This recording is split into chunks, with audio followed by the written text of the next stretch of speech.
Hello, welcome to trade with BK channel. आज की इस वीडियो में हम देखने वाले हैं कि आईपीओ क्या होता है, आईपीओ से कमाई कैसे होती है। इस आईपीओ के बारे में पूरी जानकारी हम देंगे इस वीडियो में, तो देखते रहिए और सीखते रहिए। सीखिए शेयर मार्केट का ज्ञान ट्रेड विथ बीके के साथ। तो चलिए देख लेते हैं। सबसे पहले आईपीओ क्या होता है। आईपीओ का मतलब होता है इनिशियल पब्लिक ऑफरिंग।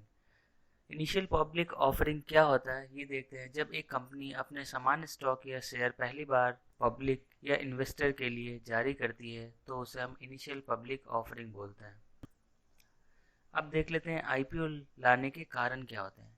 आईपीओ लाने का मेन जो कारण होता है वो होता है एक्सपेंशन। अगर कोई छोटी कंपनी वो अपना एक्सपेंशन करना चाहती है, वो लगातार अपने कंपनी को बड़ा करना चाहती है, तो वो एक आईपीओ लाती है।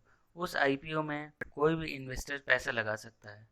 तो जब किसी कंपनी को लगता है कि वह लगातार आगे बढ़ रही है और उसे ज़्यादा विस्तार की ज़रूरत है, यानी अब कंपनी को दूसरे शहरों में भी विस्तार करना है और इसके लिए उसे लोगों की भी ज़रूरत पड़ सकती है, इस स्थिति में कंपनियां आईपीओ लाती है।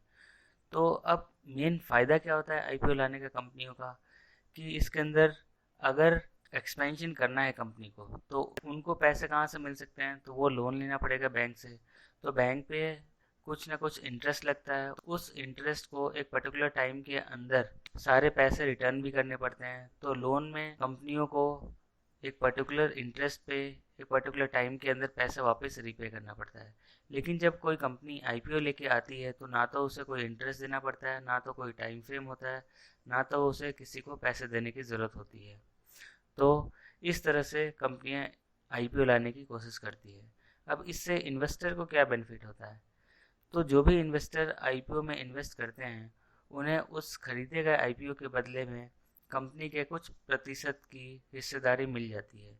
यानी कि अगर किसी कंपनी के कुछ शेयर आईपीओ के लिए निकाले हैं और आपने उस शेयर्स का 10% हिस्सा खरीदा है, तो आप उस 10% के मालिकाना हक हो जाता है। यानी कि वो 10% कंपनी का मालिकाना हक आपके पास है। अगर कंपनी अच्छा करती है तो आपको रिटर्न अच्छा मिलेगा, और कंपनी अगर अच्छा नहीं करती तो आपको रिटर्न में लॉस हो सकता है। दूसरा है कर्ज कम करने के लिए। जब कंपनी ज़्यादा कर्ज में होती है तो कंपनी आईपीओ इशू करती है। ऐसे में कंपनी किसी बैंक से लोन लेकर कर्ज की भरपाई करने से बेहतर समझती है कि वो आईपीओ लेके आए और उस आईपीओ में स्मॉल इन्वेस्टर चाहे बड़े इन्वेस्टर्स दोनों का पैसा शेयर्स के थ्रू सेल करें। तो कंपनी अगर सेल करके अपने लोन को भी रिपे कर सकती है और एक्सपेंशन दोनों कर सकती है। ऐसे में कंपनी के कर्ज का भी भुगतान हो जाता है। अगर किसी कंपनी ने लोन लिया है तो उसका कर्ज का भुगतान हो जाता है और कंपनी को नए इन्वेस्टर भी मिल जाते हैं। इन्वेस्टर को कंपनी में कुछ हिस्से का मालिक बनने का मौका भी मिल जाता है। तो इस तरह से कंपनियों का और इन्वेस्टर्स दोनों का फ़ायदा होता है। अब तीसरा कारण ये है कि अगर वो कोई नया प्रोडक्ट या सर्विसेज लॉन्च कर रही है तो उसमें उसको ज़्यादा पैसे खर्च करने की ज़रूरत पड़ती है, उसको नए नए प्रोडक्ट लाने पड़ते हैं, उसको और लोगों की ज़रूरत भी होती है, प्लस उसमें प्रमोशन भी करना पड़ता है। तो सब में पैसे लगते हैं, तो उस पैसे को इकट्ठा करने के लिए आईपीओ जारी करती है कंपनियां। अब देख लेते हैं कितने टाइप के आईपीओ होते हैं। तो जनरली दो टाइप के आईपीओ होते हैं, एक फिक्स प्राइस आईपीओ और एक बुक बिल्डिंग आईपीओ।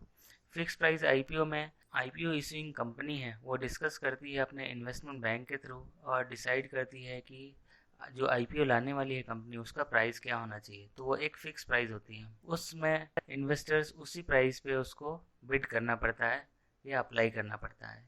दूसरा आता है book building IPO. Book building IPO के अंदर प्राइस बैंड डिसाइड करते हैं कंपनी और इन्वेस्टमेंट बैंक।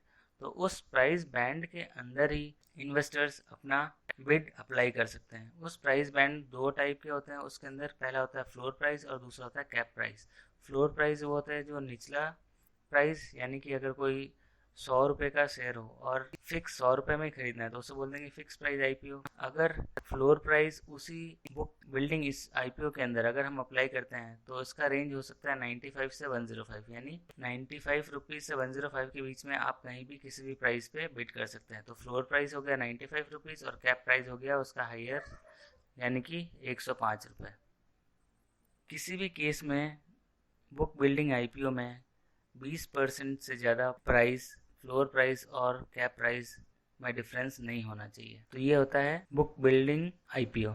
नेक्स्ट देख लेते हैं अब आईपीओ में इन्वेस्ट कैसे करते हैं। तो आईपीओ में इन्वेस्ट करने के लिए जो कंपनी है वो आईपीओ जारी करती है, उसमें कुछ टाइम फ्रेम दिया हुआ रहता है, जैसे 3 से 10 दिन। तो उसी 3 से 10 दिनों के अंदर आपको अप्लाई करना पड़ता है उस आईपीओ के लिए। अगर उस दिनों के भीतर आप या तो बैंक के थ्रू या रजिस्टर्ड ब्रोकर के थ्रू या आप खुद यूपीआई के थ्रू अप्लाई कर सकते हैं।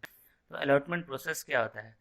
अलॉटमेंट प्रोसेस जब सब्सक्रिप्शन क्लोज हो जाता है, यानी कि सब्सक्रिप्शन टाइम जब क्लोज हो जाता है, तो कंपनियां अलॉटमेंट जारी करती है। अलॉटमेंट उन्हीं को जारी करती है जो उसमें अप्लाई करते हैं या बिड करते हैं। तो एक बार अगर शेयर एक बार इशू हो जाता है तो आपके पास वो शेयर डीमैट अकाउंट में आ जाते हैं।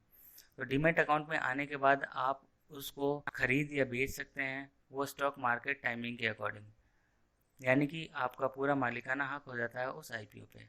अब अगर आप इन्वेस्टमेंट करना चाहते हैं आईपीओ में, तो सबसे पहले आपके पास एक डीमैट अकाउंट होना चाहिए।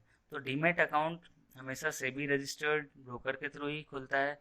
आपके बैंक अकाउंट लिंक होते हैं उसमें, वो बैंक अकाउंट के थ्रू ही डीमैट अकाउंट में मनी ट्रांसफ़र होते हैं, विदड्रॉल होते हैं। उसके बाद डीमैट अकाउंट जो होता है वही, उसी के अंदर से ही हम बाई या सेल कर सकते हैं किसी भी कंपनी के शेयर को जो लिस्टेड हो हमारा एनएससी और बीएससी में।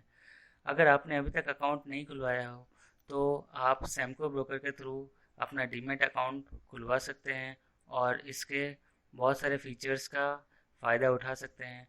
तो अगर आप अपना डीमैट अकाउंट ओपन करवा के आईपीओ में इन्वेस्ट करना चाहते हैं तो नीचे दिए गए डिस्क्रिप्शन लिंक पे ओपन सैमको अकाउंट के अंदर क्लिक करें और अपना डिटेल्स फिलअप करके हमारे साथ अपना डीमैट अकाउंट ओपन करवा सकते हैं। तो चलिए मिलते हैं अगले वीडियो में। Thank you.